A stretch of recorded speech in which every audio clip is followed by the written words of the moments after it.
for having me today. So I will discuss a case of endovascular approach for treatment of ileourethral fistula using combination of detachable, non-detachable coil embolization and crossing balloon expandable covered stent following recurrent uterine carcinosarcoma. So this patient is 74 years old with a history of uterine carcinosarcoma post resection, total abdominal hysterectomy, bilateral salpingio-oophorectomy, and pelvic radiation with multiple lines of chemotherapy. So the patient had recurrent left pelvic sidewall mass with chronic left hydroureteronephrosis, and patient underwent multiple ureteric catheter exchange with chronic renal insufficiency. Patient presented with active bleeding with hematuria during ureteric catheter exchange. So as we see here, that's the MRI. As we see here, is the left pelvic side wall mass here. It's encasing the left urethral stent and also encasing here the small dot of that's a branch of the internal iliac artery and extending anteriorly to the that's the internal iliac artery and extending anteriorly to the external iliac artery.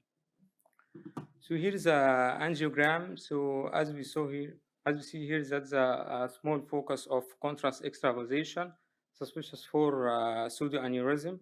So what we did here, we did a mixture of glue and the biodol embolization using 1:4 ratio. And as we see here, that's the glue here in the branch of the internal iliac artery.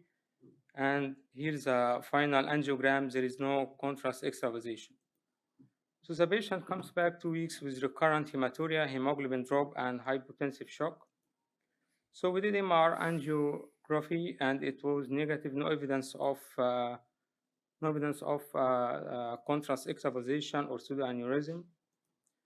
So now I'm going to discuss, so why is this patient usually presenting with intermittent nature of hematuria, and why there is usually the MR angiography and CT angiography usually negative. So as we saw here in the image, usually there is a blood clot occluding the ureter, so that's why the blood flow is going through the iliac arteries, and we cannot see the actual site of the fistula.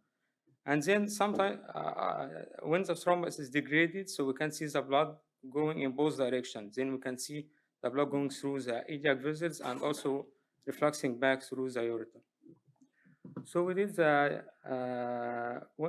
patient comes back, and as we see here, the angiogram shows the contrast extravasation. It's going from the internal iliac artery, crossing the ileourethral fistula, and going, gradually filling the urinary bladder. So here we decided to treat the patient more aggressively. So at this point, we decided to, retract the ureteric stent back, to unmask the site of the ileourethral fistula. And then we retracted the urethral stent back, and we decided to start management using detachable and non-detachable coils, as we saw, that's the detachable and non-detachable coils. And also we decided to go for balloon expandable covered stent. So here is the stent. The size 8 millimeter by 4 centimeter, and as you see here is the CT, the final CT. There is that's the stent here, crossing the site of the internal iliac artery, and medial to the stent there is a bunch of coil, detachable and non-detachable coils. And here is the final angiogram. There is no evidence of contrast extravasation. Hematuria completely resolved, and the patient hemoglobin level gradually improved. Thank you for your attention. Thank you very much. When I do some iliac perforations, when you take a selective picture there, it looks good. But when you go put an Omni up and take from the pelvic, you often see collaterals from the contralateral pelvic and also from the ipsi, like iliolumbar, feeding collaterals beyond the plug or even from the profunda. How do you make sure of that? I know clinically she did well, which is good. But just a technical question. Yeah, for the collaterals? Yeah, because you can have collaterals feeding the vessel beyond the coils.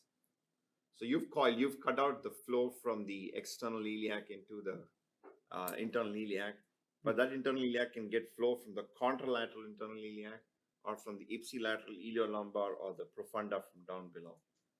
Yeah, so actually this small branches, so we don't have Enough. we cannot do anything for this collateral. So we did the maximum what we can do is to that's a life threatening condition. So we are trying to stop the bleeding as much as we can using combination of detachable non-detachable coils and putting the stent. So actually the question is here, so why are you putting this stent? So as the tumor is extending anteriorly, we are afraid that the tumor gonna invade the common iliac and external iliac artery, and also the patient underwent radiation, and the radiation that's a high risk of recurrent bleeding. That's why we decided to do bunch of detachable non-detachable coils and then putting stent. Thank you. Great. Thank you. All right, thank you very much.